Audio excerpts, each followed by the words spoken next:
Hey everyone, welcome again to the BATTASS Podcast, the Batman the Animated Series show podcast, where we talk about Batman the Animated Series.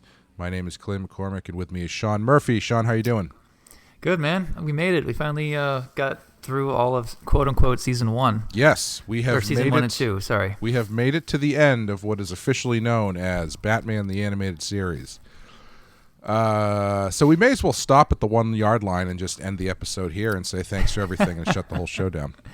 No, man, we got Batman Beyond to get to, as well as a bunch of movies. That's true. Unfortunately, when I was doing the Prisoner podcast, that happened unintentionally because Wes and I did the entire original series of The Prisoner, and then we did 2 episodes covering the remake that they did. It was like 6 episodes, so we did 3 episodes of the show per episode of the podcast.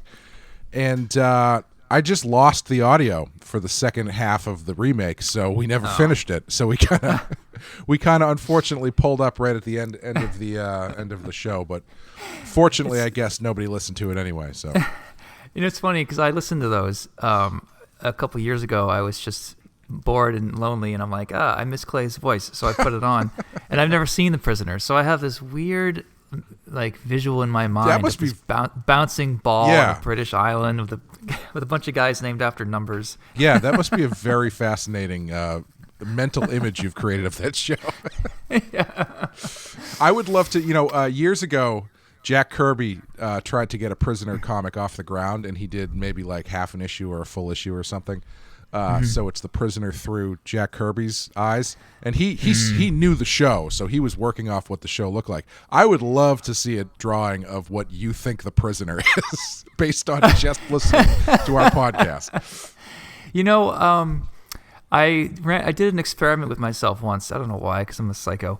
I went on to Netflix. I picked a series I'd never seen, The Shield. I went to a random season. I clicked on a random episode, and I played it without looking at it. I don't know anything about it. I don't know what the characters look like, any of the actors. And I would listen to that episode once a day for an entire week until I knew the whole episode audio only. And then I watched it to see how close I was to what the hell I was looking at. And it was really weird. Yeah, I'm not sure what I really learned there other than that I'm a psycho. That's an interesting experiment. I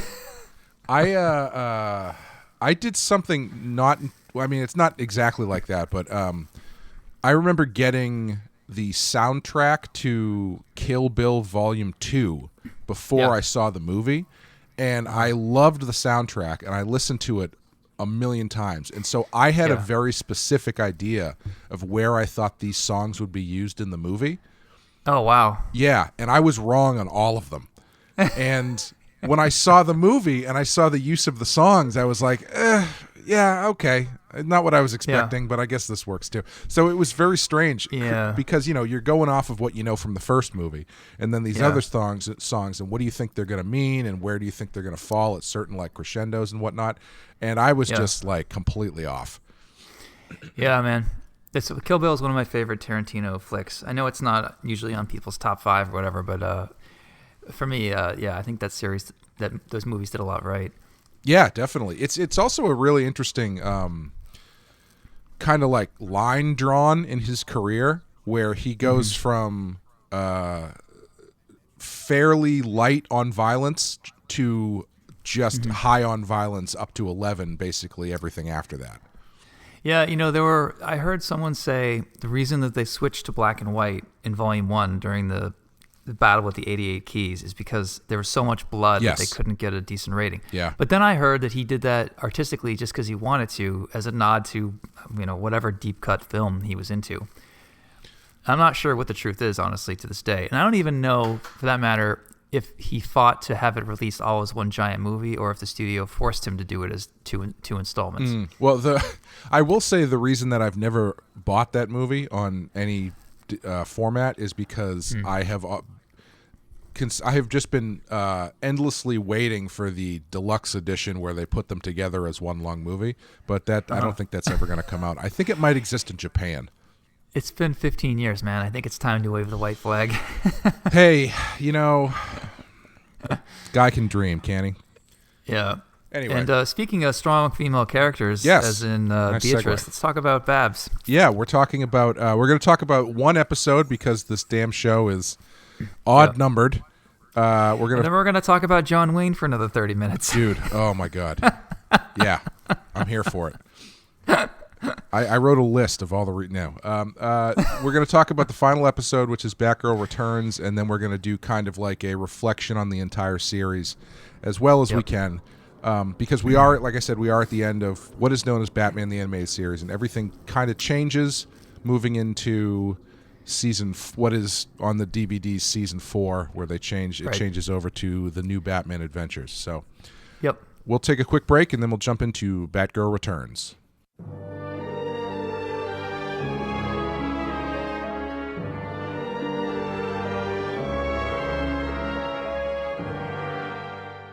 Batgirl Returns, written by Michael Reeves and Bryn Stevens, directed by Dan Reba. And in this one, while Bruce is in Europe on a Wayne Enterprises business trip, the theft of a jade cat statue occurs at Gotham State University. Barbara Gordon again becomes Batgirl to investigate, only to run into Catwoman, who is also investigating, pointing out that the acid residue used to destroy the security system is not her style. The two team up to find the statue, with Robin tailing them, and things go from bad to worse when Roland Daggett is revealed to be involved. I have to say, for the Wikipedia write-up, that bit about the acid is a very specific plot point. They usually don't get into it that much. Yeah, so I wonder how many people wrote all of those Wikipedia entries. I don't know. It's like 3 guys fighting over who has the final word on each episode. Yeah, and I've never completely figured out exactly who has domain over what stays on a Wikipedia page.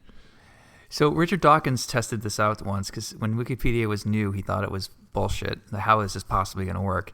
So he went to evolution, because he knows a lot about that. He changed one word from does to does not, and just to see how that completely changed the meaning of the science in the sentence. And he sat back and he waited to see how long someone corrected it, and it was like 3 hours. Wow. Yeah. That's amazing. Yeah, I don't know if you get like flagged if someone alters your entry or what, but it's a pretty amazing system. Like whenever I look at Wikipedia, I generally think it's 90% accurate. Yeah, I bet he probably would have thought it was bullshit even more if he had noticed that the Wikipedia page for Evolution is way shorter than the Wikipedia page for like Sonic the Hedgehog. Is that true? I don't think so, but I do remember. I do remember looking up some like obscure comic book event once years ago. And the length of entry on the Wikipedia page was like longer than the Battle of Gettysburg or something like that. It was like I couldn't believe how much depth they had gone into on something like this versus something that was real. I can believe it. But scientists are nerdy in the same way, just about different things. And they love to have notes and references to previous articles. Like you have to do that in science. When you're a fanboy who loves Knuckles and Sonic, you don't necessarily need to cite everything correctly. But they do. They always do. If for some, they will put the deepest of deep cuts in if they can, which I appreciate. Yeah, it's amazing. So Batgirl. Yeah, I've been in season 3. I was kind of surprised that they only used Batgirl twice, because it seems like such a interesting addition to the show, and the episodes we've watched this season there've been some ones that have been kind of meh, but there've been some ones that have been really good, and it feels like Batgirl would be a nice infusion of new stuff to go with. So it surprises me a bit that they begin the season, they end the season with her. Yeah, like rather than the episode with those free frat boys wearing coyote masks, why didn't they just do another Batgirl or cool? Make that a Batgirl episode? I mean, Batgirl versus Batgirl who's not who's like in college versus 3 college dipshits. That would be good. At the time, you said this would be a great Robin alone episode, but Robin and Batgirl alone is great too. Yeah, I do have to say, my favorite part of this episode is the weird like stand-in shot of Bruce Wayne they do in Europe that they shoot like an episode of a TV show where the lead actor was off doing a movie, so they can't show, they have to use the stand-in, so they can only shoot over the shoulder from behind. It's a cartoon. It doesn't matter.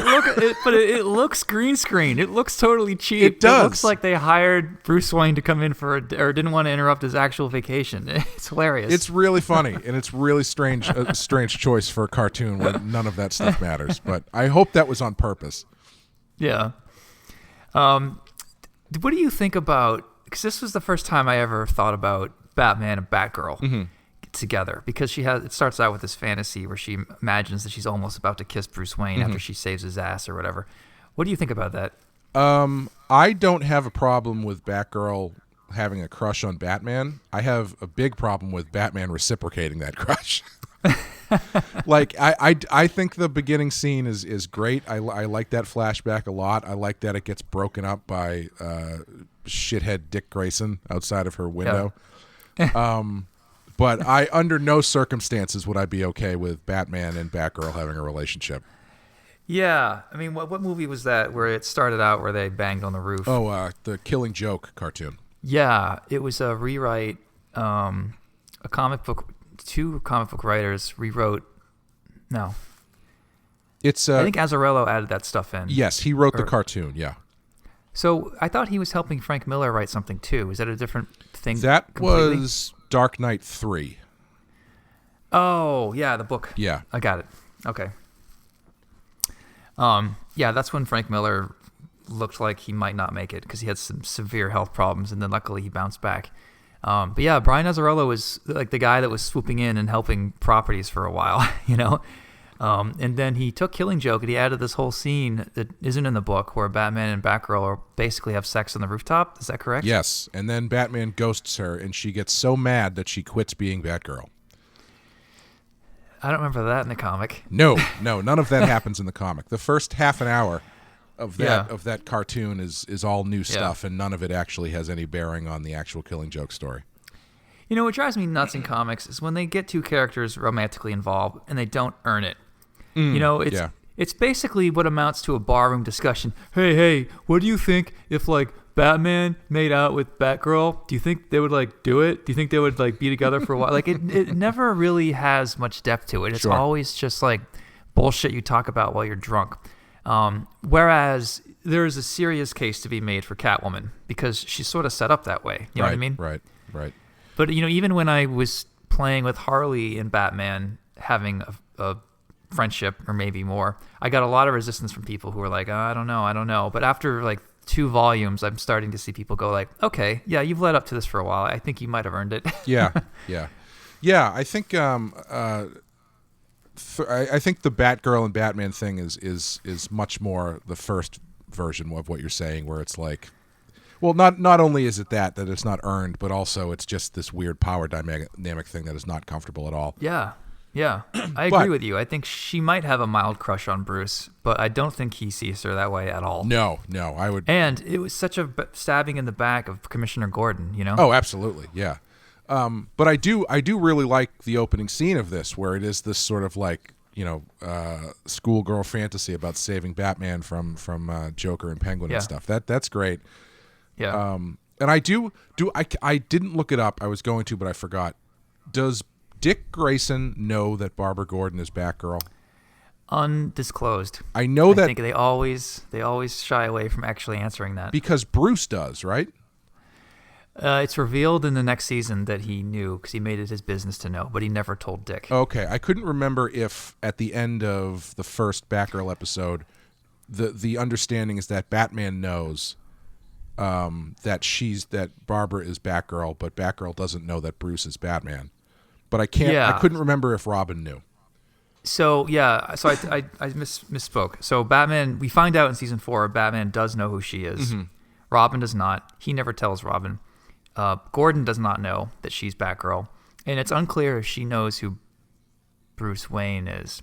No, wait, because in the Sub-Zero Deep Freeze movie we're about to watch, she's at like a gala that he's throwing at the mansion, and I think she seems to know that he's Batman at that point. But we'll have to find out. Okay. Well, the reason I ask is because if Dick Grayson does know that Barbara is Batgirl, he comes off way worse in this episode. He's like really, he's like a friend and kind of jokey with her at the beginning when they're in their civilian clothes. But once it turns into Robin and Batgirl, he turns into an asshole. Yeah. Yeah, he gets all angsty, and his anger towards Batman is combined with his annoyance towards Barbara, and the fact that they never really got together, and the fact that she still pals around with Batman and he doesn't, sort of creates this wedge between them, I think is what happens. Going forward in the series, you mean? Yeah, in season 4. Yeah. Yeah, he's a nice addition to this, even though I don't know if he's 100% necessary. But I do really like the Catwoman and Batgirl pairing. I think that works pretty well. Yeah. Yeah, I do like the part where Catwoman's sort of playing along for a while, and you got a lot of the girl power stuff, and at the very end, she follows through with her word, but then exploits a loophole where she goes, I told you that I'd let them catch me, or I told you I'd let them take me away. I didn't say how far, or something like that. To be fair, Barbara really set herself up for that, because she says to Catwoman, known thief and liar, if I find out that you're lying to me, you have to come clean and tell me the truth. And she's like, yeah, that's what I'll do. I'll tell you that I was lying, and then I'll turn myself in. Yeah, definitely, sure.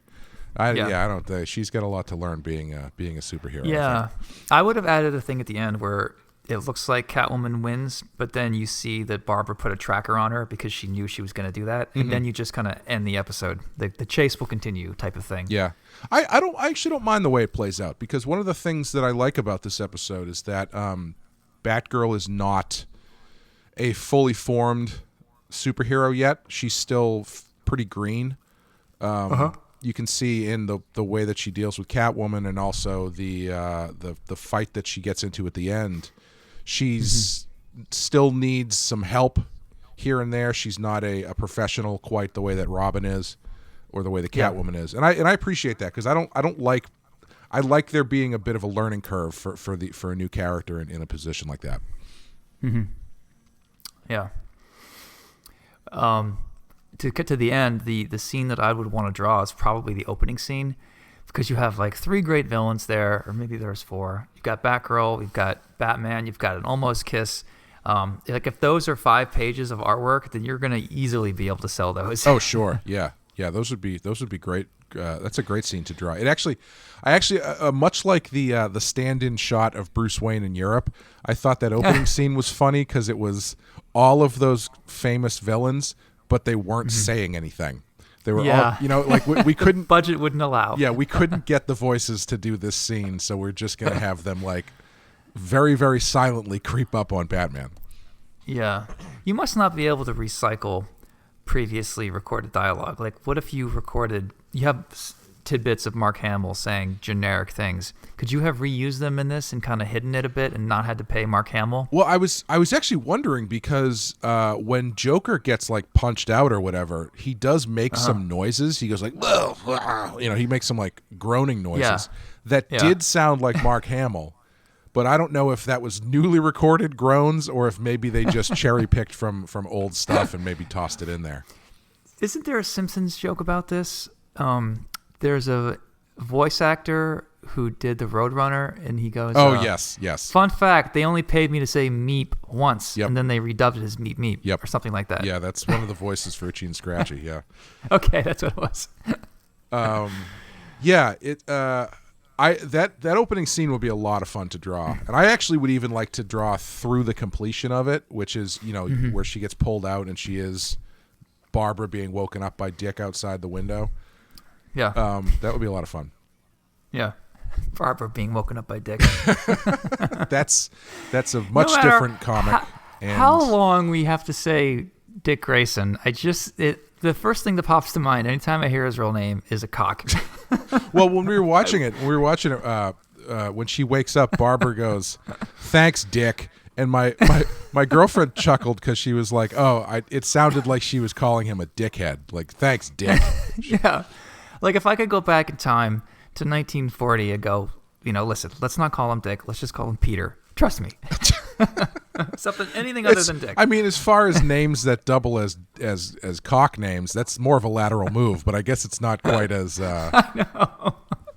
Yeah, that's why I softened it a little bit. Yeah. So the same intent is there. Yeah. Yeah, Peter. Yeah, doesn't work quite as well. Yeah, as far as stuff to draw, one of the things I actually, you're probably right. The most dynamic, one of the more dynamic scenes to draw is that. I really liked the sequence with the initial sequence with Catwoman and Batgirl meeting for the first time. I think you could do some cool stuff with that. But honestly, one of the scene that really stood out to me design wise was the bar sequence when Batgirl and Catwoman go to the bar, because it's so minimalist. It's all like shadows and just light. You don't even really see the interior of the bar at all. Yeah, they do a good job with that. That's my second choice, actually, was that fight scene. Yeah, I think that's probably what I would go for. Well, because the more backgrounds I don't have to draw, the better. It's funny. I really like to draw bars if I have the time. Yeah. And you're talking about drawing the taps, drawing the labels, different whatever it is, people sitting down. Like, I don't mind it if I have time. But that being said, it is interesting that they found this like creative solution to do the impression of a bar without all the detail in it. Yeah, it does. It feels very comic booky in that way. It's like an Alex Toth bar or something. Yeah. Yeah. Or a Eduardo Rizzo bar. Yeah. Yeah, totally. I've drawn, how many bars have I drawn? Maybe 3 or 4 at this point. And I kind of, I don't really know where I stand as far as whether or not I like drawing them, because the thing that I actually hate drawing in bars are bottles, because the amount or lack of detail you put into a bottle in the background really is a very abstract idea for me to grab onto, and if you screw it up, the whole thing looks terrible.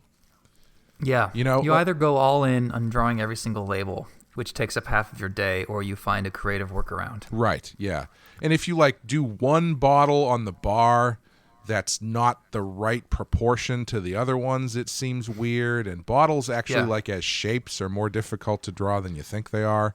Yeah. So they're kind of hard to speed through. I usually go for glasses, like pint glasses that are straight. Sure. And I'll put my energy into the taps and to the liquor bottles in the background, because those are different sizes. Yeah.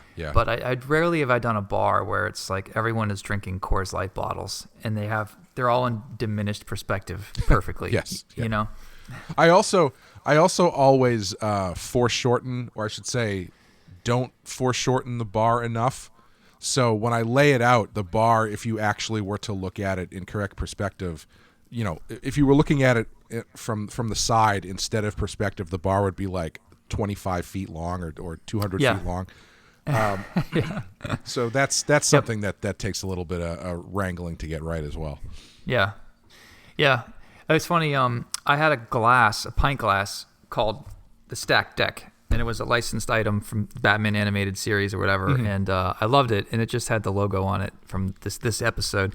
And 3 dishwasher cycles later, it was all wiped, and now it's just a blank glass basically.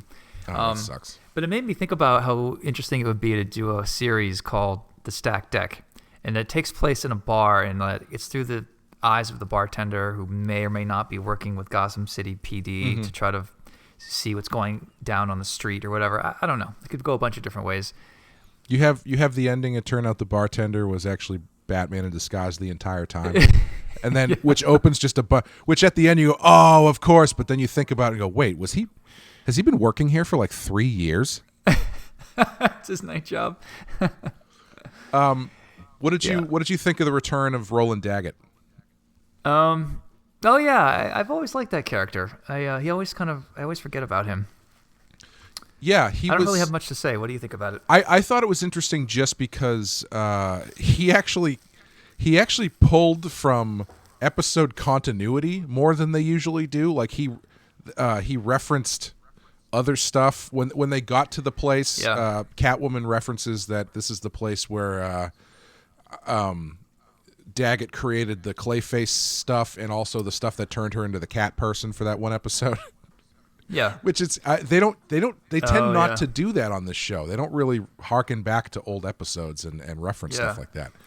It's funny. Daggett really is an entrepreneur interested in DNA interrupting chemicals in one way or another, right? Whether it's a virus or it's Clayface's putty or what, like that seems to be his very specific thing that he always invests in. Yeah, he's done it twice, and it's really blown up in his face both times.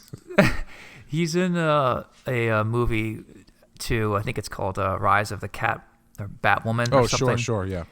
Yeah, and I don't remember that being very good, honestly, but I do remember him being in it, and I'm thinking, oh yeah, I really like this guy. I hope he's gonna fix this movie, and he didn't. Yeah, yeah. It's also interesting because the plot actually, it's the second time this season we've seen someone steal something from the museum and then blame it on Catwoman.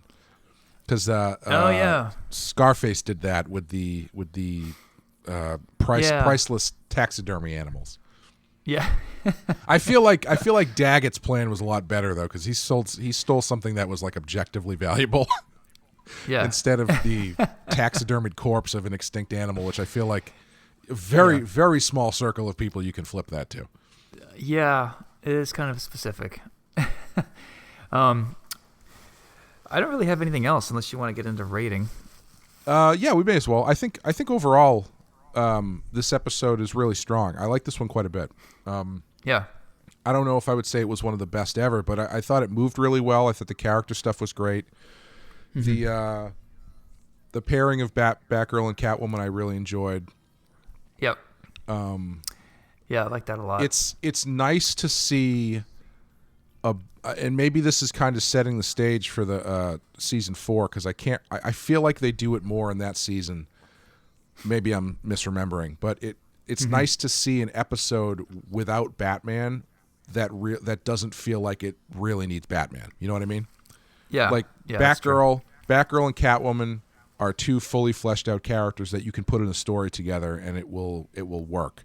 And then Robin is there also for, accent and whatnot, but you don't necessarily need Batman to be the linchpin of everything. Yeah. Yeah, I think I'm going to go, I'm between a 3 and a 4. Mm-hmm. I don't think I love this one as much as you do, but I agree with all of the, the things that you just said. Maybe I'll go a high 3 or a low 4. Yeah. Yeah, I think I'm going to go 4. Okay. Cuz I think I'm again a little bit bummed that they didn't use her more in this series, but obviously I think she shows up a lot more in the next series. But yeah, she definitely does. Yeah, but maybe that's why I'm sort of harsher on it. Is because like I have the recent memory. I've watched season 4 and I know how much she's in it, so I don't feel like she's lacking. Oh, sure, yeah. But yeah, if you only are very familiar with these first 3 seasons, and I could see why you'd feel that way. Yeah, she's kind of not really utilized enough. And I also enjoy it because, or I should say, I also appreciate it because this was not the last episode to air, but it was the last episode to be produced, and I feel like they go out pretty strong for the series, which we can talk about that a little bit when we get into the larger look back. But so. You give it a high 3? Yeah, high maybe 3. High 3, low 4. Yeah, I'll give it a 4. And that's it. That does it for Batman the Animated Series. So we're going to take a quick break, and then when we come back, we will kind of look back on these 3 seasons and, I don't know, probably veer off and talk about something else very shortly. I have a surprise topic to talk about with you. Okay. It came up through our text recently, and I think you'll enjoy it. So I think I've got some things to fill this out a bit. Okay, excellent. Nothing I like more going into a radio show than surprise. So, all right, we'll take a quick break. We'll be right back.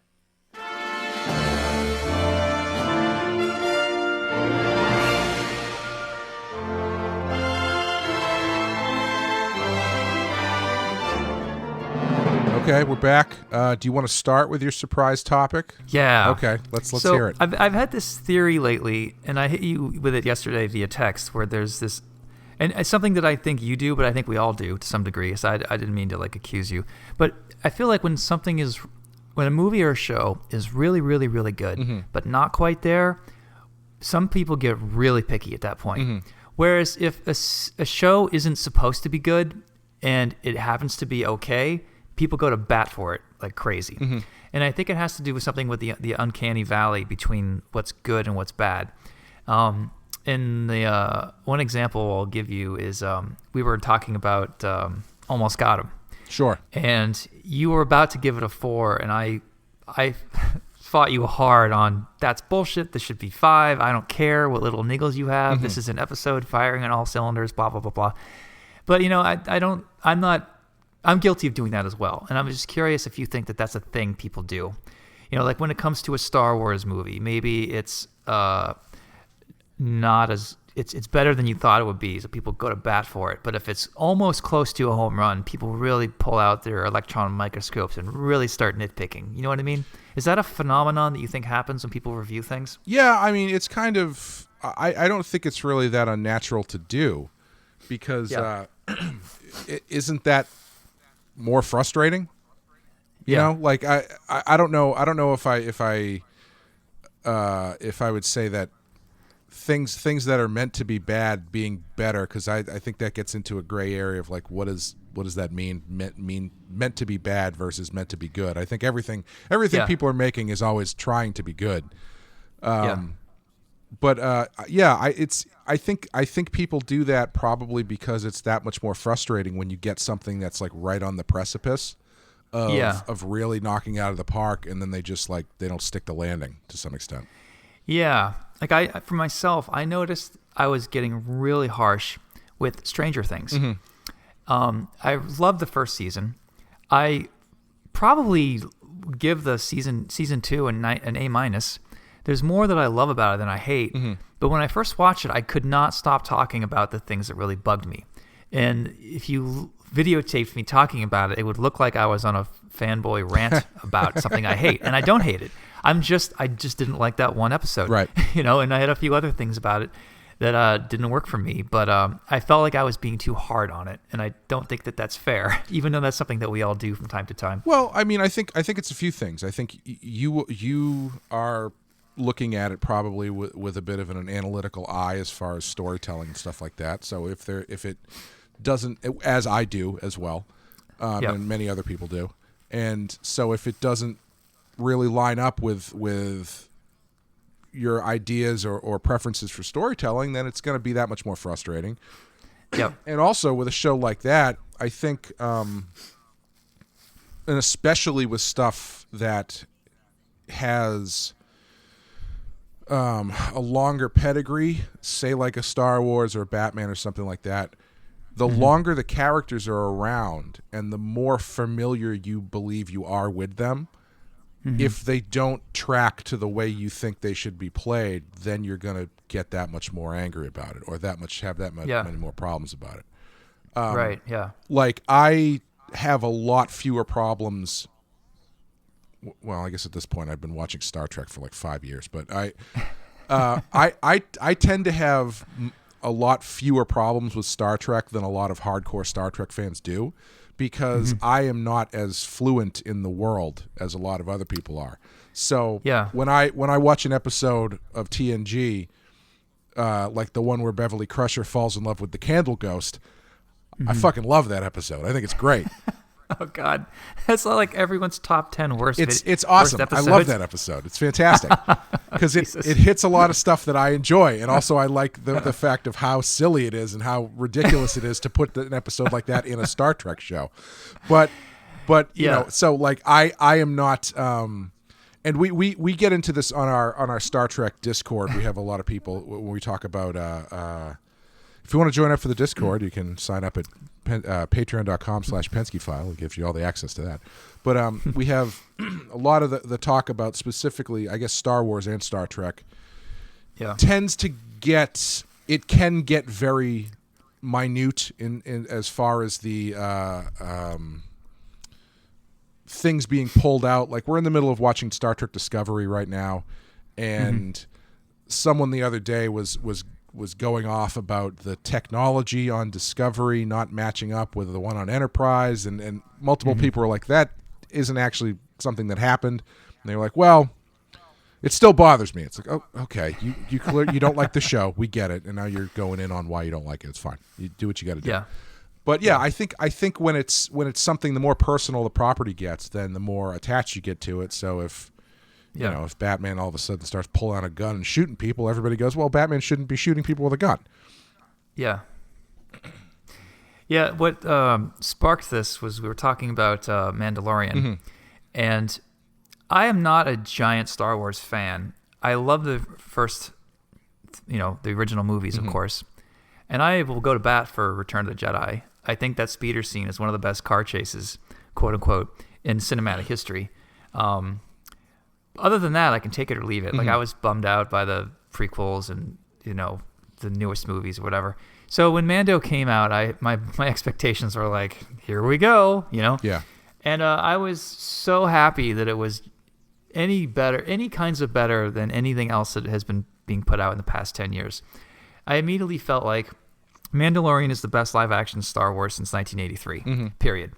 And I get that it's Lone Wolf and Cub. I get that it's not really doing anything new. I get that it's like a samurai serialized format, and it's shooting to be a strong B+. Like it's not trying to be Shakespeare. You know what I mean? So for me, what I enjoy about it is that unlike the movies, the concept art is beholden to the story, not the other way around. And overall, I feel like it's doing so many things right that when someone says, "Oh yeah, they're so episodic, the story is the same each time." Mando shows up, he needs a thing, but there's an interruption, and the villagers need his help, and he agrees to help the villagers, and then he gets the thing, and then he moves on to another planet. Like, that's basically every single episode. Sure. I am not arguing with you at all on that. But when people really cracked down on Mando, I was like, really, guys? Considering where we were 5 years ago, can't we just be happy and call this a giant success? Yeah. Yeah. I don't mean to take that out on you, but it definitely... It ended up being the thing that I thought about a lot yesterday. Yeah. Well, it's funny because that conversation started by me talking about a different episode where I thought it was just like, even for that show, exceptionally nothing really happened. Yeah. And then you actually went in on like minute details from the one that came after that. And I was like, why is he putting this on me? He's the one that's breaking it down. I so screwed up. Yeah. I apologize. Yeah, not to get into a Mandalorian discussion, but yeah, I think it's fine. I really enjoy watching it. I just, as far as stories go, I think it leaves a lot to be desired. But I think you're going to that show for the spectacle more than you are the story they're telling. Yeah, and take that or leave that depending on how you feel about it. Yeah, I will say this though, I as much as I enjoy what it is. It better start getting to more things happening soon, because I feel like the serialized Western is fine for a while, but eventually you want to get to the A plot.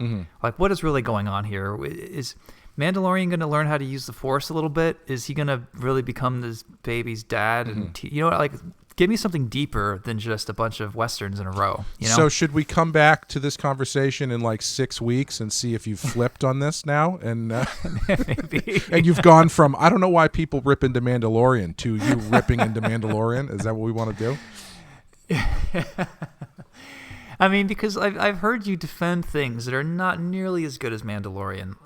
But because it has... Like, for example, I think Escape from New York is a great movie, but it's not Shakespeare. The dialogue is just as stoic and stilted. There's a lot of things that don't make sense in it. Sure. I think Mandalorian is better than Escape from New York, easily. But I know that you would go to town defending Escape from New York any day of the week. Not before necessarily. You would Mando. Escape from New York. Okay. Escape from New York is fine. I don't. It's a very specific, not A to A comparison to make. I don't know. Well, you named your dog Pliskin, so I assume that the movie had a place in your heart. It's a good name for a dog. It does. I mean, A, it's a great name for a dog, and B, it's a movie does have a place in my heart. But I'm not gonna, I wouldn't go out on a limb to defend it as high art or something. It's Escape from New York. He goes, he's got an eye patch, and he saved the president from cannibals or whatever. Right, but I just feel like it's just an example of how harsh people can be with something like The Mandalorian, but then you go back to these B movies of the 80s and people hand wave a lot of things that are wrong with them, but suddenly they get all critical when it comes to something new. And that's sort of one of my pet peeves, I'm realizing. Yeah, I mean, I think if we can move this away from this fictional argument that you claim that I have into just that as a concept. People like what they like, and I mean that in they like what they're comfortable with, and it's not always like what you're talking about right now is exactly what people who love The Last Jedi say about people who hate The Last Jedi. So because The Last Right. Jedi is moving away from the stuff that was previously established in a way that's moving the story forward, and a lot of people really reacted poorly to that. Yeah. So it's kind of, it's not really a right or wrong kind of thing. It's really comes down to what you like. Like, I didn't particularly like that movie, but I could totally understand why people did. Right. Well, the reason I brought it up and why I think it's interesting is because we are reviewing Batman and we are critics in this podcast. Sure. We are criticizing things for better or worse. And that's something that I think about is like, I want to be a fair judge. I don't want to Stranger Things every single thing that happens to be 1% wrong, so to speak. Right. You know, like, I want to be fair. And it's just something that I think about a lot. Well, I think the key to it is being able to separate things. Like, being critical of something doesn't necessarily mean you don't like it. Yeah. Because, you know, especially with this show, it's a 30-year-old kid show, which, I mean, even though we're going in on it critically, it's still like a B+ or like an A- at worst show, you know? Yeah, yeah. And I think you can, if you can separate that stuff, because even the worst episode of Batman the Animated Series, I'm going to enjoy and put on from time to time, probably. Yep. But if you're, you know, part of the reason that we do these shows, at least for me, is being able to break it down analytically and look at it structurally and all that kind of stuff, which I don't think that has to mean the same thing whether or not you did or didn't like it. Yeah. You know? Yep. That's fair. Did you one thing I noticed with this, I'm just going to call it season 3. Sure. Is I feel like it has more hits than any other season. If I had to go to, I can only bring one season to a desert island, I would bring season 3. Yeah, it's kind of hard not to agree. Yeah, go ahead. Yeah, I mean, if you look at season 1, there's POV and there's Heart of Ice and there's some amazing episodes, but this one has got like at least 7 all-timers for me anyway. It has like Harlequinade, it has Baby Doll, it's got I enjoyed this one a lot. I'm blank. I looked at the list earlier so I wouldn't forget. Now I'm forgetting all of them. the Bane stuff is covered. Yeah. Yeah, some really great ones in this season. Yeah. And I when I move on to season 4, I remember when I first saw season 4 on Saturday morning, which is not, I didn't know Batman was on Saturday mornings. I always watched it after school. Mm-hmm. So it was the new branding. It was the Batman and Robin and Friends or whatever. And they had the new slick animation style. And at first I loved it because it was so much more streamlined. But looking back, I don't like it as much because it's too streamlined. Yeah. And I love the chalky, airbrushed backgrounds. Even when stuff looks wonky in these first 3 seasons, it still has more depth to it than anything in season 4. Yeah. And my memory of the change in style makes the whole show feel a little colder to me. Yeah. Because this version had a lot more what's the word? There's a lot more acting involved. Like the facial expressions were a lot, a lot more varied. The body types were different. There was a lot more different kind of movement involved. But when you change everything gets really sharp and stiff. And, if you go into your character designs, Catwoman doesn't have eyes anymore. The Joker gets reduced down to like 2 little black eyes and that white face and the black lips.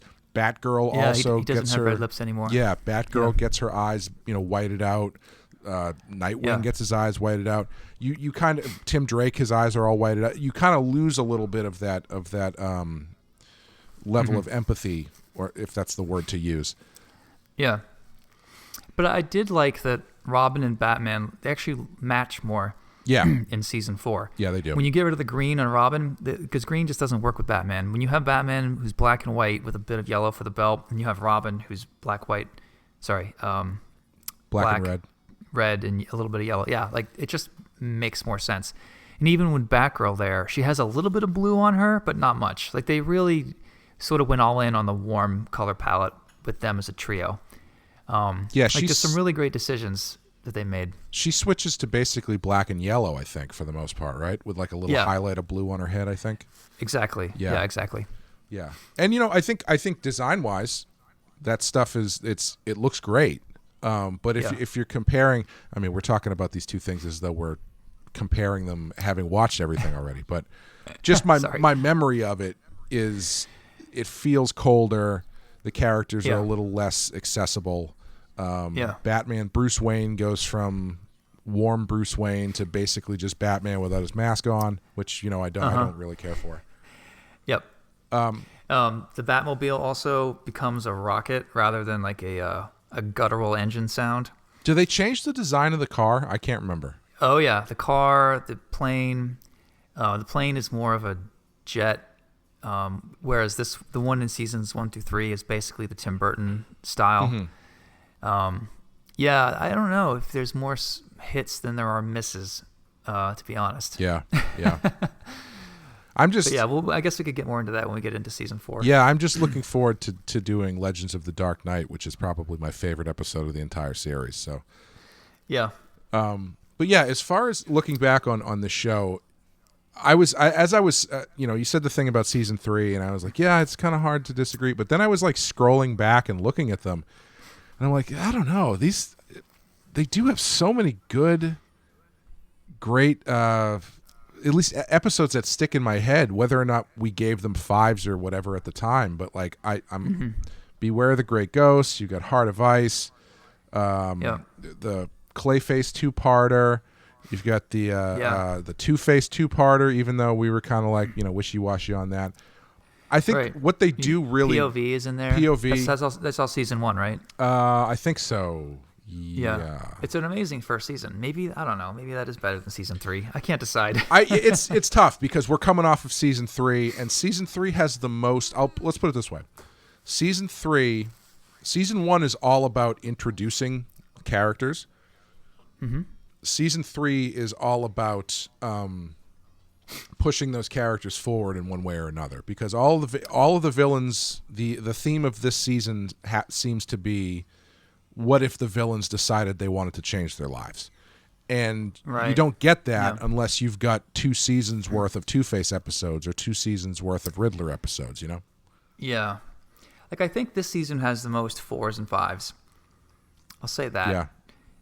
But then again, season 1 had 2 or 3 bad Joker episodes. True. Before they started to get it right, Yeah. We, I think Joker's Favor, is the first one where we were like, yeah, that's a great Joker episode. And that was the 22nd episode of season 1. Yeah. Almost the end of season 1 is when they finally got it right. Yeah. And even after that, I think it ended up being one of those weird things where it's like Paul Dini seems to get the Joker, but nobody else seems to really get the Joker. Yeah, it's funny. I wonder when he started to stand out as the best writer. Yeah. Or if it was always designed that way from the beginning. Yeah. And it's I guess looking back on this watch through that we've done, have your opinions changed about episodes compared to what they were when we started? Because for me, as I'm looking back, we've watched all 85 episodes of this series, and some of the ones that I remembered being great aren't so great. Some of the ones that I remember not being so great are actually better than I remembered. But I'm going back and I'm looking at this list, and I'm realizing my opinions or first reactions have not really changed. So like you look at Bane, it's like, woo, Bane. Yeah, exactly. And you forget that we just gave that like a high 3. Yeah, or like a low, you mean like a low 3. We did not like that. Oh, sorry, yeah. But like, I'm scrolling through and I'm like, oh yeah, Heart of Ice, love that one. Two-Face, oh, you gotta love Two-Face. Got Batman in my basement. Take it or leave it. Cat and Claw Part 1 and 2. I don't really care about those ones. Like Grey Ghost, awesome. Prophecy of Doom. I don't know. Yeah, it's funny. Prophecy, I did budge. I was let down by some I thought I liked, and vice versa. I agree with what you said. But then there are some that are just as bad as I remember them being. Yeah. Prophecy of Doom being one. The one we mentioned with the 3 frat boys is still a bad episode. Mm-hmm. Some of the Catwoman getting sick was weird. Yeah, when she turns in. Is that the same one where she turns into the tiger? And then there's Tiger. Oh, it's a different one. Oh, that's right. It's different. Yeah. That to me is the Star Trek TNG with the romance novel. Sure. Change my mind, Clay. I don't want to, because I love that Star Trek episode and I didn't like the Batman one, so I'm not interested in changing your mind. Oh man. Yeah, it's I've really enjoyed watching through these, because I haven't watched through them since they were on TV, and there's some that I don't think I even saw then, like some of the later ones I think I missed. So and it's been great to look at them in a more analytical fashion, whether or not we're too hard on them or not. And I do think the thing that's the most interesting is how overall good the show is. I don't like to say objectively when it comes to this stuff, because, as we already talked about, one person's perception of good is not the same as somebody else's perception of good. But this is like, as far as a Batman cartoon goes, this is as objectively good as you're gonna get. Like, it's hard to watch. Like this. On average, it's a B+ or an A-. Yeah, it's hard to watch this and come away going like, they didn't really understand what Batman was about. Yeah. Yeah. And for me, I mean, this was the backbone. This is where I learned about Batman. Yeah. I experienced him with Tim Burton, but watching this really gave me a sense of the world, which is why I write White Knight as if it's a spinoff of this. It's all I know. It's the thing that makes the most sense to me. So, it's kind of hard for me to be critical when it's my baby, so to speak. Sure. Yeah. So if I think I mentioned this before, let's say DC Comics did a series where they turned each episode into a one-shot, and they had different writers and artists take each episode as a 22-page comic. Do you think that would sell, or do you think it would be like a pet project that only creators would care about? That's a tough call. I feel like we've talked about this a little bit before. This idea came up before. Like as me as a fan and creator, I think it would be really cool. But I honestly don't know, because it's kind of I would be curious to see how that Paul Dini book that just came out in the past year, The Adventures Continue, how that was doing, if there was an appetite for more Batman the Animated Series stuff. But that being said, the draw is really today's top creators tackling your favorite episodes from the show. Right. Yeah. And each one would be such a different experience. Like, imagine if they gave one of your favorite episodes to one of your least favorite artists. Yeah. Would you buy it? Would you care? Would you be surprised? Would you be delighted? Would you be disappointed? I mean, or a writer that's terrible, or a great writer who takes a shitty episode and makes it better. I think each one would be such a wildly different experiment. And then the other caveat I'd have for this idea would be, are you allowed to change the episodes? Right. Like, in the comic book format, can you tweak certain things a little bit just to make it different enough where maybe people will want to check it out because it's new? Yeah, I think that you would have to. I think it would have to be like you were adapting a novel almost. Yeah. I tell you, the Christmas with the Joker, man, that's going to need like a total rewrite. But then the other thing is, because Bruce Timm and Paul Dini wrote so much of these, how would they feel about it? Let's say that they really liked Christmas with the Joker, and then Brian Azzarello comes in and Batman has sex with one of the prisoners at the beginning or whatever. Sure, yeah. How would they feel about that?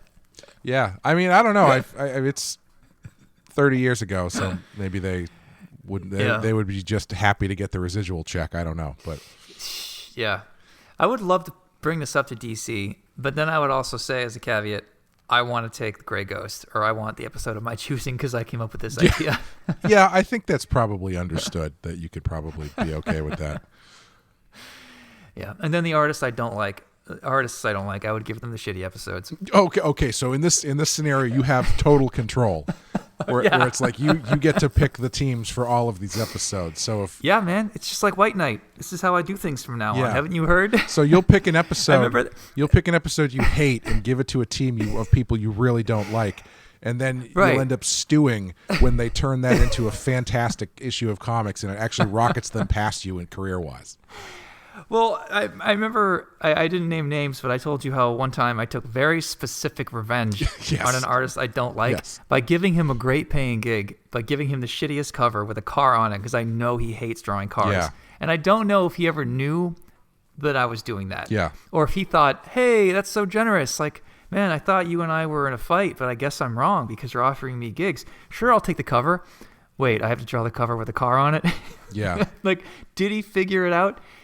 So yeah, in this scenario, I'd be like, all right, here's 10 of the worst episodes ever. Let me see. Let me find 20 of my greatest enemies, 10 writers. See, honestly, so this is where you and I differ, because if that were the project, I would come to you and I would specifically want one of those episodes, because I don't want to be the person who has to rewrite Heart of Ice. Are you fucking crazy? I'm not going to expand Heart of Ice into a 22-page comic and then have someone come away going like they completely ruined it. I don't want to. Well, I don't want to have to turn the Killing Joke into a 90-minute cartoon and then blow it. Yeah, but you like a challenge, and I feel like you would really love the chance to redo Christmas with the Joker in your own way, because I could see you really, pulling out all the stops and trying to find creative ways to make it better, Yeah, I think that's where the fun of the project would be for me, is because it's taking the ones that are underbaked and really looking at them, see what works, see what doesn't, and then trying to mold it into something that really works, I think would be a lot of fun. It's like, imagine that you're into customizing cars. If you get a car that's already amazing, all you want to do is tweak it a little bit. Right. If you get a Ferrari, what are you going to do to a Ferrari? Hopefully not much. Maybe you'll make the engine a little better, you'll make the seats a little more comfortable, whatever. But if you get a total piece of shit like a Pontiac Aztek, you're like, you know what? Give me the Pontiac Aztek. I want to redesign that fucking thing. Right. It's just a different type of approach to it. And I guess it depends on which kind of writer you are. Like if they gave me Heart of Ice, I would just say, let's not change anything, or let's tweak one or two things, but I'm going to make it very clear that I'm not going to put my fingerprints all over this. I just want to honor the original as much as I can. Right. Whereas you have the Pontiac Aztek episodes, so to speak. And you're like, all right, including, let's get out the flow chart. Including the one with literal Aztecs in it. Oh, yeah. I would get LeVar Burton in on that and have him rewrite it, because he was one of the voices in that episode. They're like, LeVar, where do you see this episode going off the rails? Yeah. But I mean, that's the danger you run into as well, because you might go, okay, you give Heart of Ice to someone expecting them to just sort of like shepherd it along in the form that it's currently in, and what you get back is them going, I knew doing Heart of Ice was impossible so I just decided to make it my own thing and just completely shatter it open, which I don't know. Is that what you want? Is that what people want? I don't know. But I feel like this would sell, because even if the monthlies didn't sell as well, you would collect each season as a volume. Mm-hmm. So you have season 1 of the reimagined Batman animated series starring 28 of your favorite creators, however many episodes there are. Mm-hmm. And then you would have the Absolute Edition, and then you could have Bruce Timm and Paul Dini do a commentary. And then, that kind of thing would be like a collector's item.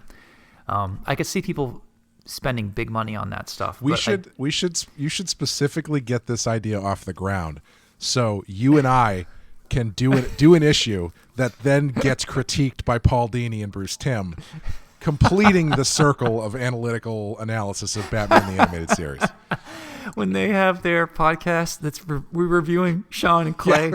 Yeah. Now that's revenge. Yeah, there you go. Long game on that one for them. Yeah, man, I would love it. I don't know. I mean, especially with comics being in a flux right now. With for those who don't know, the industry's hit. Publishing is tricky right now with anything that's not digital. The distribution, the resources. We need a bunch of dead trees to create paper products. That goes for a lot of different things. So comics is going through that just like any other industry is. It tried to go more digital to save itself, but I don't think it really got there, or it's certainly not there yet. Mm-hmm. and some are calling it a comics recession. I mean, of course, that's along with a restaurant recession, a movie recession. Sure. I mean, hello, COVID, of course. But, I don't think comics was as prepared for this. Like, they sort of knew that they were a dying industry in some ways and were happy to not make any changes for decades. So I think that hit us in the face.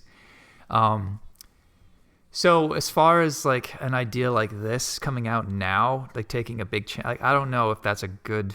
I'd need a financial advisor and some people to project some numbers to decide whether or not it actually makes sense now. Because if it was a healthy comic book economy, I could see this taking off. But right now, I think we just need big hits like, Batman Metal or whatever. Sure. Yeah, it's interesting because that's something I would probably say, how does the Injustice comic do? Something that's based off the video game that everybody plays. Is that doing numbers? Yeah. Is that doing numbers that reflect the number of people who play the game versus the number of people who generally buy comics? Is it any bit bigger? Is it any better? Yeah. Because I think what you would need right now, as someone who has no insider knowledge whatsoever about how any of this works or what the actual numbers are, it feels like you need a crossover hit, essentially.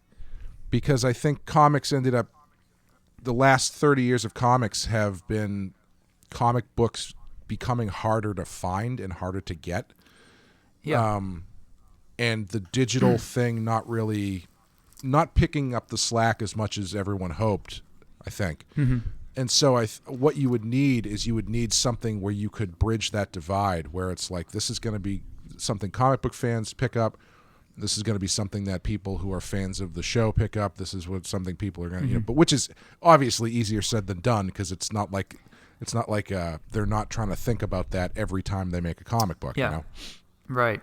Yeah. I mean, I think the industry gets criticized by a lot, maybe fairly sometimes, as they're not good at marketing.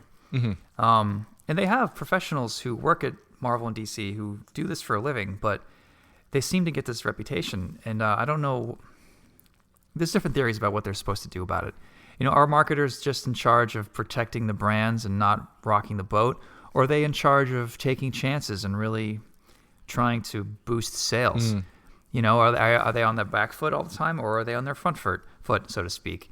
And the one thing that happened back in the 90s is you had Wizard Comics was a huge resource that was basically free marketing for Marvel and DC. Sure. And I think both companies got lazy and just sort of let Wizard do its thing. And now that Wizard's gone, they never really learned how to do it again. Or at least there's no congealed, cohesive plan. So yeah, one way you could do this idea, going back to the animated series comic books, is you could just start off with like 5. Pick the marquee episodes out of season 1. Get 5 different creators to jump on and say, all right, we're going to do this experiment. Just commit to 5. You can collect 5 in a trade after and see how they sell. That way you don't have to dive in and say, we're doing all, 88 episodes or whatever. Yeah, you don't have to do it like the show where they commissioned 78 episodes or whatever off the bat. Yeah. And to correct something that I said, like I said that comics has been a dying industry. That's a hot topic on YouTube right now, and I really don't want to fuel either side of this. I've been jokingly saying that since I became a professional. In 2000, in the 90s, the last I was really a comic collector, I heard that Image was huge and that people like Rob Liefeld were making hundreds of thousands of dollars, if not millions per issue. And then I stopped collecting. I went to college for comic book art. And when I graduated, or as I was nearing the end of graduation, I suddenly realized, there was a big bankruptcy in the 90s. Creators are not getting paid what they are now. It's the worst time to be getting into comics. Right. So that's when I started inking, I thought, well, at least I can get double the rate if I ink myself from now on. So that's kind of what started me down the road. It's just self-preservation. Sorry, this is getting long. And then I kind of had that sarcastic, like, it's a dying industry. I just had that in my head for years because it felt that way, but I was ignorant, so maybe it was healthier than I realized. And it was a way to sort of justify not getting work. You know what I mean? Sure. So I had a lot of ideas in my head that weren't true. So I threw around the phrase, it's a dying industry, a lot. And I think that that's sort of what's happening on YouTube a lot right now is people kind of wanted it to die to prove their political point, whatever that is. Yeah. I don't think it's dying. I think that it's just changing right now. And even if we're cutting back on titles 25%, comics are just so cheap to produce, and there's such an inexpensive idea farm for movies and for video games and stuff. Like, I don't want to say that, we are the cheap little weird cousin of all these quote unquote real industries that make millions and millions, but we kind of are. But maybe it's just better if we embrace that. There's another theory floating around out there that comics is going to start not caring what the sales are, as long as Disney and AT&T know that the IPs are still in circulation. Mm-hmm. Like, is it cheaper to print flyers of Batman that you hand to kids, or is it cheaper to print comics that have actual stories in them and the kids can pay for them? Like, it's a weird question, but that's one of the many things that's sort of being floated around right now. Yeah. Sorry, I threw a whole lot at you right there. No. It's been on my mind for a while. Sorry. Yeah, again, not being in the know about numbers or anything like that. My outlook is that, it's changing. It's not dying. It's changing. Because I think if you look at what's happening outside of just Marvel and DC, as far as creator-owned stuff and crowd-funded stuff, I know this is also a hot topic that we don't need to get into right now, but like, that Keanu Reeves comic that Boom is doing made like $3 million on Kickstarter or something like that. So it's not like it's not like people aren't out there. Yeah, I think it's just the avenues with which they're going are not necessarily the traditional ones. And I mean, it's not like Kickstarter's a new thing. It's been around for like 10 years. Yeah, but I think there might need to be just a little bit more fluidity as far as how people get their comics, because it seems like that's what people want. They want the option to buy Batman, or they want the option to get something new and kind of cool on Kickstarter. They want the option to get something new and kind of cool from Image or whatever. I don't love the idea that comics just becomes a cynical IP farm. Right. Unless the payment that people are getting is reflective of that. Like, if you come over to DC and you get a huge paycheck because this is something they're backlogging for 15 years from now when they need a new Batman story to make into a movie, fine, whatever. If that's what they're doing, but they're paying you, $15 a page or whatever. It's not that I'm saying that's what they do. I'm just saying as an example. Right. That's when it gets a little dicey. When you've got some companies that do like these back end deals where it's like, well, we can't pay you now. We'll pay you half and half, and all they're doing. But part of that deal is, well, you're going to give us the rights, the option rights for stuff. It's like, well, all right. Yeah. I see where this is going, and this is not why I'm doing this. Yeah. It's an interesting question to break down into multiple categories. If you ask, are comics dying? Let's tease that out a bit. If you love action figures based on comics, then you are the happiest you've ever been right now, right? Yeah. If you like video games based on comics, movies, you're the happiest you've ever been, unless you're a Superman fan. Yeah. Sorry, side joke. It's been a while. If you like independent comics and creators doing what they want and owning it and not having to deal with a publisher, if you like Kickstarter and all that, it is the best time ever. Yeah. If you like the early 90s where X-Men was huge and you had companies really getting behind a few main titles that then trickled down from there, you are not having a good time right now. Things are not gelled as cohesively as that. It does seem a little all over the place. They are trying to get their footing. So if you like going into comic book shops, if you like comic book culture, if you're a big fan of Big Bang Theory and going to conventions, it's the best time ever to be into comics. Yeah. Like we joke around. We have friends who get laid because they tell people that they work for Marvel. Like, for me, I used to hide that shit. Because when I was dating, I didn't want people knowing I was into comics. It made me a nerd, But now it's cool. Yeah, I've probably said before how mind bending it is when I go to like a family event and mine or my girlfriend's little cousin, who she has a cousin who's like at the time when this happened the first time, she was like 13. So she's this 13-year-old girl who's telling me about the Infinity Gauntlet And my brain is cracking open because I'm like, I could not tell anybody about this stuff when I was your age because I would be laughed out of school. And now it's like the cool thing to know. Yeah. Or like when my grandma has opinions on Deadpool 2. What world am I living in? I would love to be there for that conversation. That would be pretty fun. Yeah, it's... there is this tide that has turned in the industry, I think. And I don't think most people have realized it yet. But it coincides with a few things hitting the fan all at once. COVID being a big one. Mm-hmm. The lack of movement on figuring out a digital distribution system that's lucrative and fair. They did this in Japan, but U.S. is 10 years behind with no interest of trying to catch up. Mm-hmm. So those are two things right there. COVID, lack of digital plan. It's, hanging on to the past, kicking and screaming every time we have to make upgrades. Like that generally feels like what comics is. And then you had a slew of like sexual misconduct allegations in the past year, people getting called out for behavior at conventions. Mm-hmm. The comics community, it shows, tends to get very drunk and flirty and do things that you wouldn't normally see in other industries. I'm sure that it happens everywhere. Of course, it happens everywhere, especially in entertainment. But comics really wears its immaturity on its sleeve sometimes, and that is being fully exposed on Twitter between freelancers who work for giant corporations now who are starting to pay attention. You know what I mean? Mm-hmm. So if you have a giant writer that's been accused of XYZ and he wrote something huge in the 80s that you're about to turn into a movie, as an executive, that makes you worried, Right. So I think that this big cleanup is going to start to happen, for better or worse. Some people love that comics is sort of a free-for-all yard sale. Some people hate that it's not more professional. Right. And I don't know who's right. I guess they're both right and wrong in different ways.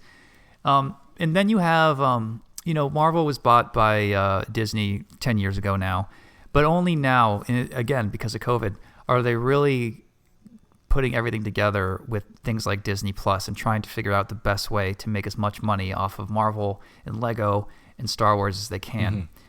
And then you've got, DC doing the same thing. AT&T has owned the company for 3 years now, but they really started making their presence known in the past 6 months. And there's been 2 rounds of layoffs because they have, positions that are redundant, which is just something that all companies do when you acquire other assets. It happens. Mm-hmm. And Marvel's doing the same thing, but they're doing it more quietly right now and kind of off the radar. So you have all these 6 different things that are happening in comics all within the same year.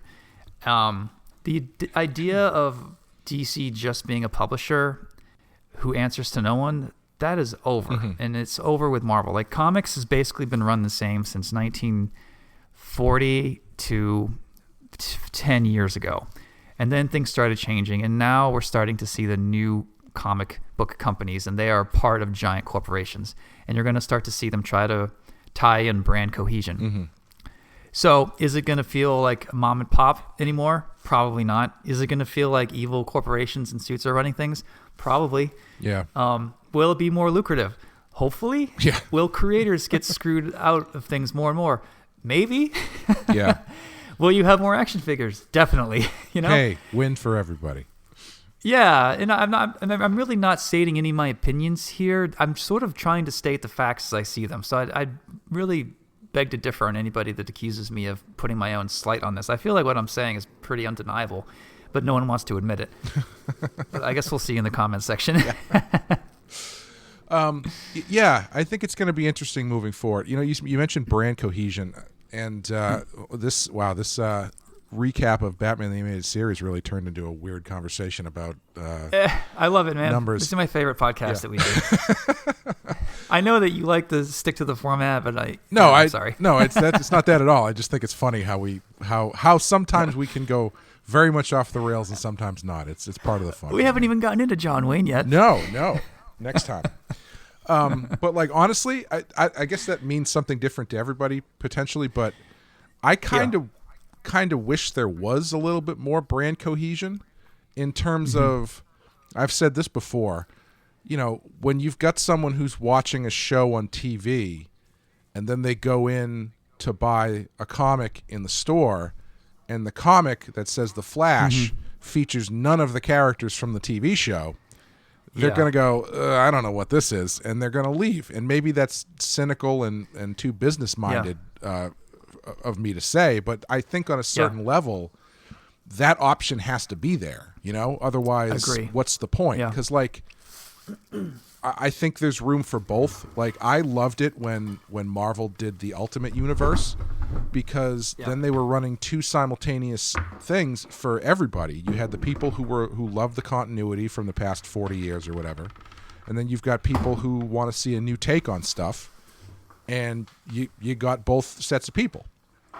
And I'm kind of surprised there's not more of that going on, where it's like, you know, here's the characters who are in these big Marvel movies, and here they are as they're portrayed, or here's the characters who are in the big DC movies or the DC shows, and here they are portrayed in that form in the comic as well. You've also got other stuff for, I guess what I'm trying to say is, if you've got like 7-8 different Spider-Man books, you can take one of those Spider-Man books and have it skew more towards what you're doing in other venues, I guess, without it being like a hard adaptation. Where I'm not saying like it has to be, this is the Spider-Man comic based on the video game, because I tend not to like it when they do that stuff. But that doesn't mean you can't have a Spider-Man comic that features the Spider-Man characters who are featured in the game, who are in the movie. You know, I think maybe it's probably a lot more difficult than I think it is in my head to do this, because it usually is. But well, I do feel that the one hand is not talking to the other a lot in comics. I feel like sometimes marketing doesn't know what some of the books are doing. I think the editors aren't sure what some of the writers are doing. I think this happens when you're underpaid and overworked. I think these editors are stressed the fuck out, and of course this stuff's going to slip through. So I'm really not blaming anybody. But if comics turns into an 8-armed beast, where you've got one hand is toys, one hand is action figures, one hand is video games, one hand is movies, one hand is comics, one hand is merchandise, and none of the hands are talking to each other, that's not helpful. Right. So I am if I'm not necessarily a fan of the suits, so to speak, but if the suits, with their funding and their degrees and their experts, can get these hands talking to each other and make a more stable industry, I am all for that. Yeah. Whether or not they pull that off is anyone's guess, but I feel like that's kind of what both companies are trying to do right now, and I think it's probably about time. Yeah. So when I mentioned, for Harley White Knight, I released a cover recently that has Jason Todd on it wearing the Red Hood costume. And it's kind of a tease, because I'm going to be setting him up for Volume 3 of White Knight, which I'm going to be starting in the winter at some point. This hasn't been announced yet, but I'm pretty sure I'm able to talk about it.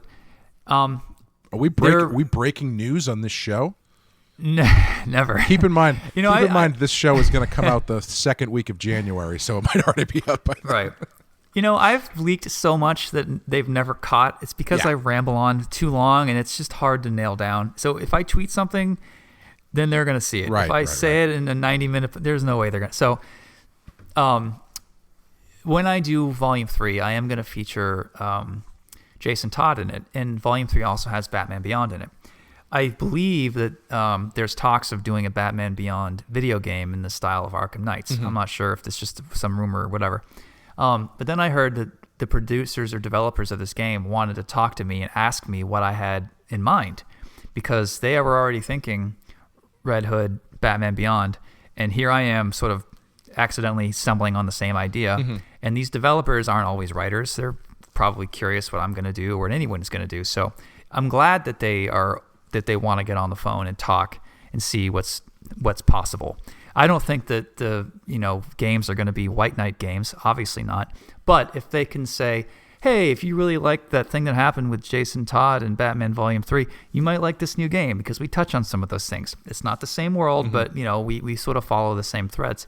That's the kind of brand cohesion that I think makes sense. Yeah, exactly. And if you can tie it in with action figures and custom costumes within the game itself, downloadable content, whatever it is, awesome. All that stuff sounds great, and I'm glad that they're trying to make it all congeal at this point. Yeah, and I think what I'm talking about is something similar, because it's like if you look at Batman the Animated Series, they had Batman Returns was coming out in 1992, right? Yeah. They had the forethought to go to Batman the Animated Series and go, all right, so we're going to do this cartoon. Yeah. We're going to base it heavily off of this movie. We're going to use the same kind of soundtrack. We got this movie coming out pretty soon that has Catwoman and the Penguin in it. Yeah. Do you think we can get some Penguin stuff in there and some Catwoman stuff in there and kind of skew it kind of towards what we're doing? Yeah. And they're like, yeah, sure, no problem. So you got a Penguin design that looks exactly like the Penguin from the movie. Yeah. He's not bound by what's happening in Batman Returns, but there is some timing there. So it's like, and you're right. I use this example. They did it really well back then around this animated series. That's a good point. And I use this example. I think I thought of it as independently, but then I heard Neil Adams say it, and I was like, oh, good. Somebody else thought about this. When they came out with the Green Lantern movie 10 years ago, right? Mm-hmm.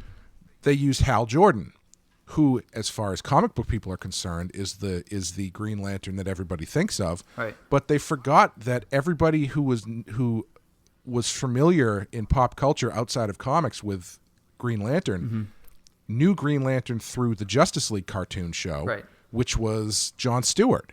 Right. So they made this big budget movie featuring a character people knew, but it wasn't the character they knew from the thing they knew.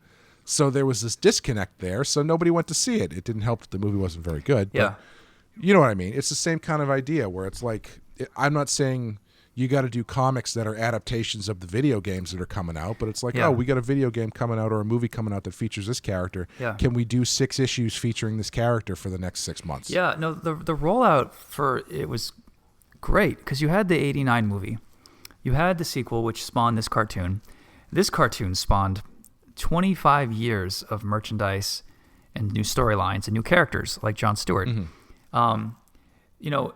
Because Batman the Animated Series was a hit, they had the foresight to put it into comic books. They knew Montoya was going to be a character. They actually put her in a comic before the episode Montoya came out. It created Harley Quinn, and we all know what happened with that. You've got toys that came out, which were not crappy toys. They were decent toys, and they were easy to find. Walmart, whatever. Like, you had the underwear, you had the shirts, spin-off movies, and then, this series was so popular that they ended up doing Superman, and then they ended up doing Green Lantern, which that. It really is amazing how you can draw back to 1989's Tim Burton. It blew up this entire thing that's employed thousands of people and entertained us for a generation and a half based on one movie.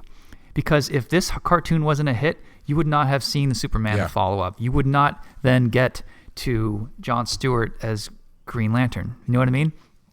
I don't know if you'd get the Spider-Man and X-Men cartoons in the 90s either. Yeah. Or the Gargoyles. Sure. Yeah, or Gargoyles, yeah. Yeah, it's crazy, man. And I feel like the Tim Burton legacy lasted up through Bruce Timm, to the toys, to the spinoff, to Justice League, to, Black Green Lantern. And it really went up until even like the Schumacher movies weren't enough to knock it out of the zeitgeist, Well, if you want to see exactly how entrenched in the zeitgeist the Burton Batman is, Danny Elfman's score from the Justice League movie uses elements from his Batman theme in the scenes with he uses his Batman theme, and he also uses John Williams' Superman score. Oh man! At certain points in the Justice League movie, which I was really excited about until I saw the movie. But that's a different conversation. And his reason for that. When they asked him about it, they're like, well, are you going to write new music for Batman? He's like, no. Batman has a theme. Superman has a theme. I'm going to use those themes because that's what Superman is and that's what Batman is. Yeah, for sure. It is interesting that like the era of Tim Burton, you could argue, lasts, for all the reasons that we talked about, from 1989 up until Chris Nolan. Because Nolan, Schumacher wasn't enough to shake Burton's legacy was going too strong for Schumacher to give us a new version of this. They tried to do games of the Schumacher movies. They tried to do action figures. It was all just bad.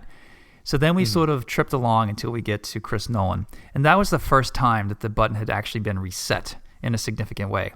It was after that the games suddenly started looking more like Batman Begins with Arkham Asylum and all that. Things became dark and gritty and street level and blah, blah, blah.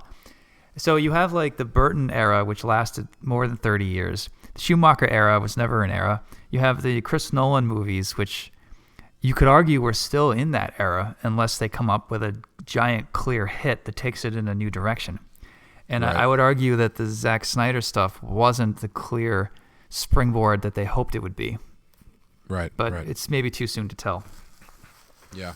And even in the Nolan movies, there are a lot of callbacks, intentional, or I have to imagine they're intentional because some of them are extremely specific to some of the excuse me, some of the Burton Batman movies. Like there's multiple scenes in Dark Knight Rises between Bruce Wayne and Catwoman that are kind of direct lifts out of Batman Returns, like them at the party and stuff. Yeah. And there's a lot of similarity across those movies to certain elements of the Burton stuff. So it's not. Yeah. It's always there. It never quite falls away. Yeah, I never noticed that, but I think you're right. Yeah. I'll be interested to see moving forward. Yeah. What happens with the Matt Reeves Batman? If that maybe changes everything. Yeah. I don't know. I was going there too. If I think the Joker movie is a big clue too. Mm-hmm. If they are able to keep the Joker surprise hit going and somehow tie it to if it's successful, the Matt Reeves version somehow, and patch those things together and then let them take off, you could have a new era starting. And then we'll look back and be like, well, was the Zack Snyder era ever an era, or was it this weird time in between Chris Nolan and Matt Reeves? Yeah, yeah. Not to give Matt Reeves credit for Joker, but you know what I mean. Yeah, or for a movie that hasn't come out yet. Yeah, that too. I wonder how much how much of a through line you can draw from Burton till now based solely on the cars, because he defined the Batmobile for a generation in 1989, right? Even the Schumacher Batmobiles are kind of riffs on the Burton Batmobile. Yeah, the Zack Snyder Batmobile is sort of like the ultimate version of that. Even the Chris Nolan Batmobile it's not as car-like, obviously. It's more like a tank, but there is a element of heightened design that goes into it that this new Matt Reeves Batmobile is very much like it's a car with a rocket on the back of it. It's not. The Matt Reeves looks like Adam West in some ways. It's just a basic car with some bat stuff on it, and boom, we're ready to go. You know? Yeah, yeah. So I don't know. Maybe that'll be where the hard break happens. We'll have to see. Yeah, I think the Zack Snyder Batmobile is a mix of the Tumbler and the Burton type stuff. Yeah, yeah. It's funny. That was the one Batmobile I didn't throw into White Knight just because I wasn't as familiar with it. I don't think I'd seen all the movies at the point yet, and it just didn't really ring true to me. But yeah, they thought it was like a political comment on Zack Snyder, and it wasn't. Everything a writer writes or draws is always a political comment, Sean. Yeah, I guess so. Well, I got to say, we filled out 90 minutes pretty well. I'm surprised we found so much sure to talk did. about. Yeah, this might be one of the longest episodes we've ever done, actually. But apparently, we've had a lot in our mind. I know. We haven't really talked to each other outside of this show in 8 months. So that's true. Yeah, I'm looking forward to going back to doing these face to face. Yeah, me too. Yeah, it's always more fun to be able to do these when you can see the other person. If one of us gets the vaccine, does that mean the other person can hang out with that person regardless of who's sick? Oh, I think so. I think once you get the vaccine, you're basically invincible. So yeah, okay. So even if one of us gets it and the other doesn't, we can still hang out.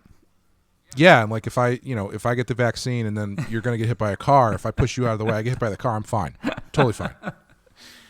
Yeah. Top to bottom, that's what I was getting at. And vulnerability. Yeah. Okay. If I've learned anything from comics, it's that taking an experimental serum always goes well. So that's true. There is that. That in itself was a joke. It was not a political statement about vaccines. I wonder if this is going to be the beginning of a zombie crisis when these vaccines start melting us our faces or whatever. Not to go longer than we already have, but on Rotten Horror Picture Show, we recently just did the movie Wreck. It's a Spanish zombie movie. You know, quote unquote, it's like a zombie movie the way 28 Days Later is a zombie movie. From 2009. It's like a handheld camera, found footage kind of thing. And neither Amanda or I really liked it. And it's known as one of like the best horror movies or zombie movies from the mid 2000s. And one of my theories about why we didn't like it, or at least why I didn't like it, is because I've spent the last 8 months watching what a mishandled pandemic looks like. So seeing a movie about a bunch of idiots reacting poorly to a pandemic and not following guidelines given to them by the people who seem to kind of know what's going on. Yeah. I just didn't have time for it. I was just like, I'm siding with the shadowy hazmat suit guys on this one. Lock the building down, take care of this, and make sure it doesn't spread. I'm not. Yeah. I'm not on the side of the person who's stuck in the building. Yeah. And I was wondering whether or not that is going to kind of effectively kill this genre of zombies and outbreak stuff, because it's like after we've kind of lived through it, it's like, well. I don't really know if this is something I want to see anymore. Is it going to kill it, or does it make it stronger? I don't know. How many more Walking Dead spinoffs can we tolerate? I mean, there's got to be 3 now. Yeah, they just started a new show, I think, fairly recently. Amazing. Yeah. Yeah. Are we all sick of this yet, or do we really not want our fiction to be heightened versions of our own scary reality anymore? Yeah, I'm kind of hoping sci-fi future fiction takes a swing back towards the optimistic, because I feel like it's been dystopic for so long, and now having lived through what I can only describe as a dystopia, I think it's time to maybe swing back towards Star Trek than Mad Max. Yeah, you know? Real Star Trek, not Discovery. Yes. It's funny. My friend Derek listens to your Star Trek Season 3 podcast for Discovery. Oh, excellent. He does not watch the show. Sure. He could not watch it anymore. He'd rather listen to you guys talk about it, so he doesn't have to. Yeah. I appreciate it, Derek. Cool. So the next big Batman thing we're going to be reviewing is that made-for-TV movie, Deep Freeze. Yes, Sub-Zero. Oh, sorry, Yes. I always do that. We're going to do, I think we're going to take a couple weeks off, and then we're going to come back and we're going to do Sub-Zero, and we'll do a Q&A thing as well if people want to send in questions. You can hit me up on Twitter at deadmeat. I guess you'd send it to the Badass one. So you can send it on Twitter, questions at BATTASS Podcast on Twitter. Should we give them a hashtag? I don't know. Just send me a question. I'll find it. Yeah, I'll have my assistant. I quit Twitter, so I'll have Jeff tweet for me and see if we can get people that way. Sure. And then we'll answer some questions and shoot the shit about Sub-Zero and maybe talk about Batman video games or something. Some other stuff we could talk I didn't know you were so ill prepared to talk about that subject. Well, no, when we had discussed maybe talking about that in this episode, and I thought about it, and I was like, well, I don't really know. I've played the new stuff. It ended up, interestingly enough, shaking out that you had played all the old stuff and I had played all the new stuff, and we didn't really cross over that much. Yeah, well, I've put on some YouTube videos, too, about the best Batman games for computers, or their best Batman video games ever, and there aren't a lot of videos that really, like, I was looking for a documentary on it. Sure. And there's less than I thought there were. Like the first Batman game came out in 1986. Ever. Oh, wow. Yeah. I didn't know that. Never an Atari game. Like Superman was in Atari and Coleco, and he had all kinds of stuff. But Batman, it was relatively late. And then, of course, Tim Burton kicked off a bunch more. And sure. Yeah, I like the deep. I haven't played a lot of them. I have like 5 that I really love that I could talk about, but I don't know anything about Arkham Asylum or that stuff. So I was going to suggest you watch one of those mini documentaries too, and we could just spitball and see what happens. Yeah, definitely. I'd be interested in doing that. I love that shit. Cool. So yeah, maybe we'll talk about that as well. But yeah, that's going to do it. We've wrapped Batman the Animated Series in its original form. Woohoo! We will be coming back with Sub-Zero, and then after Sub-Zero, we will be going into quote-unquote Season 4. I've been on the fence about redoing an intro. I think I'm too lazy and or busy to do it. Don't. But It's okay, man. Don't. Yeah, I'll keep it the same. But thank you guys for listening all the way through this.